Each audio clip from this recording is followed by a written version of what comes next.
Om Swastiastu. Perkenalkan, nama saya Lina Parianti, nomor absen 19 dari kelas 10 IPS 3. Di sini saya akan menjelaskan mengenai materi agama Hindu bab 2, yaitu tentang nilai-nilai yajna. Yajna berasal dari bahasa Sanskerta dari urat kata yad yang berarti pemujaan, persembahan, atau korban suci. Yajna merupakan segala bentuk pemujaan, persembahan, dan pengorbanan yang dilaksanakan secara tulus ikhlas dengan tujuan-tujuan yang mulia dan luhur. Sementara menurut kitab Bhagavad Gita, yajna adalah suatu perbuatan yang dilaksanakan dengan penuh ketulus ikhlasan dan kesadaran untuk melakukan persembahan ke hadapan Ida Sang Yang Widiwasa. Unsur-unsur dari yajna adalah karya adanya perbuatan, sreya ketulus ikhlasan, budi kesadaran, dan bakti persembahan. Atau latar belakang melaksanakan yajna adalah adanya hutang atau sering disebut dengan Trirene. Trirene tersebut berbagi atas Dewa Rene, Resi Rene, dan Putra Rene. Dari Trirene ini muncullah penerapan Panca Yajna, yaitu Dewa Yajna, Manusia Yajna, Resi Yajna, Pitra Yajna, dan Buta Yajna.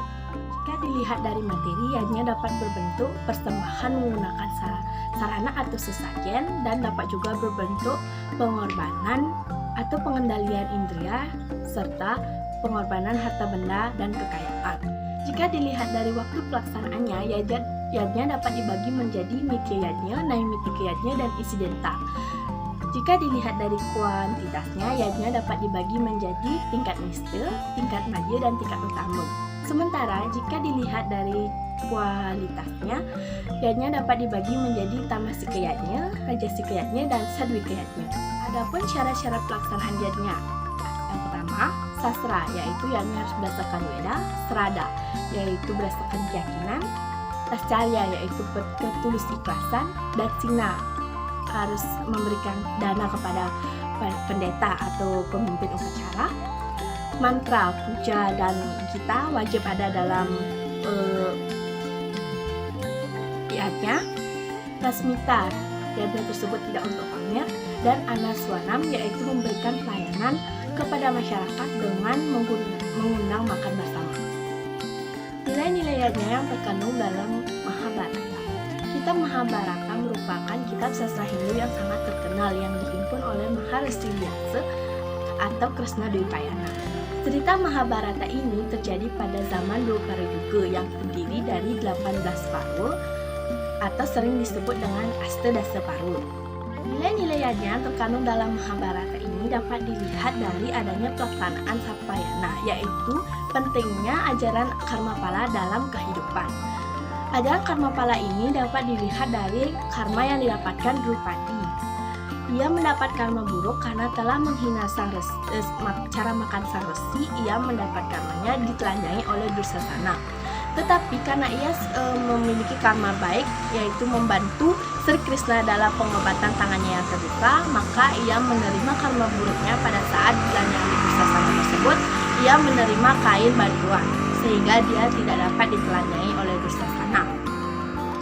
Jadi dapat diartikan bahwa apapun perbuatan yang kita lakukan, itu pasti akan memiliki karmanya. Mau perbuatan baik ataupun perbuatan buruk tersebut akan memiliki karma baik dan buruknya. Kedua adalah pentingnya daksina dan pemimpin upacara. Daksina merupakan penghormatan atau persembahan dalam bentuk uang kepada pendeta atau pemimpin upacara.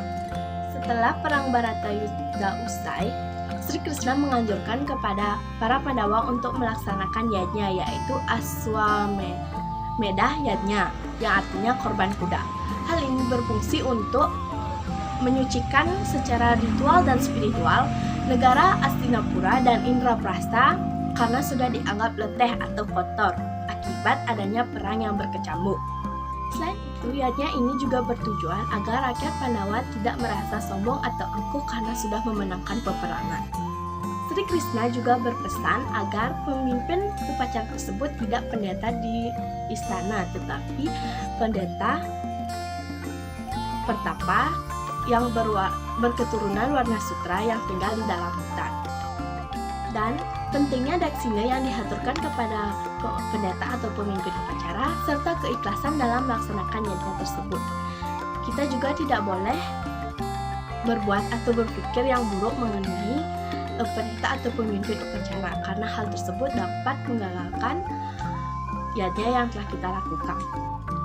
Mahabharata merupakan teladan dan contoh yang bisa dijadikan acuan oleh siapa saja, mulai dari tatwa, etika, upacara, ajaran agama, dan masih banyak lagi ajaran-ajaran mulia yang terkandung di dalamnya. Secara garis besar, nilai-nilai yang terkandung dalam yajna adalah nilai dharma, nilai kesetiaan, nilai pendidikan, nilai yajna, atau korban suci. Sekian materi penjelasan agama Hindu yang dapat saya jelaskan. Jika ada salah kata, saya mohon maaf. Om Santi Santi